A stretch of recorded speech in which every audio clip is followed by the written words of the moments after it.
the digital abyss. You are living in a stolen moment. Look at your hand. Can you feel the blood pulsating under your skin, or are you just a ghost haunting a machine? We have become masters of collecting futures. We save articles we will never read, photograph sunsets we never actually see, and build monuments to a future that will never come. You are suffering from linear fever, the oppressive burden of believing that life is a race toward a constantly shifting finish line. What if I told you that the present moment isn't a thin slice of a second caught between a dead past and an unborn future? What if the now is not a point on a line, but an ocean without a shore?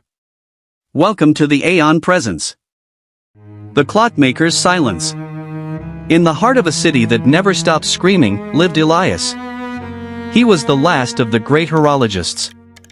People brought him heirlooms, gold pocket watches that ticked with the heartbeat of dead kings.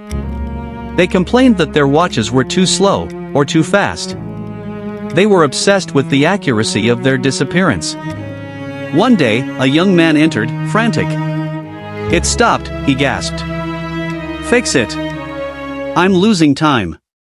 Every second it doesn't tick, I'm falling behind." Elias didn't pick up his loop. He simply stared at the stillness of the hands. "You aren't losing time," Elias whispered, his voice like dry parchment. "You are finally meeting it." Elias told him, "A clock is a cage. We built it because we were terrified of the vastness.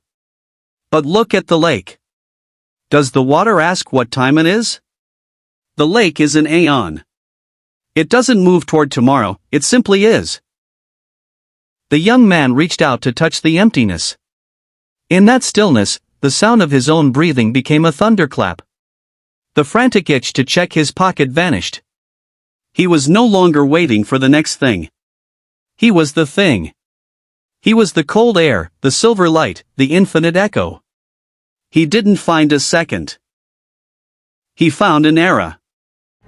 The anatomy of the eternal. To understand the Aeon Presence, we must confront two warring titans of thought. On one side, we have Chronos. This is the time of the ego. It is quantitative, ruthless, and sequential. It is the ticking clock that reminds you that you are aging, that your bank account is a countdown, that you are running out. To live in Chronos is to live in a state of perpetual anxiety, a nihilism of the future. But the Greeks had another word, Kairos. Kairos is the opportune moment. It is the time that cannot be measured by a ruler, but only by the depth of your soul.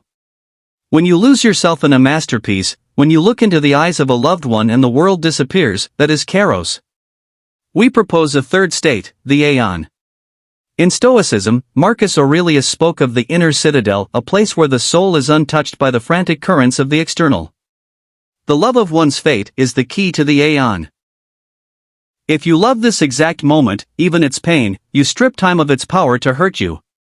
The modern accelerationist view suggests we should embrace the speed, becoming one with the machine. But the Aeon Presence is an act of rebellion. It is the realization that a single deep breath, fully experienced, contains more life than a decade spent in a distracted haze. As Alan Watts said, the point of dancing is the dance. If we are always dancing toward the edge of the stage, we never truly danced at all.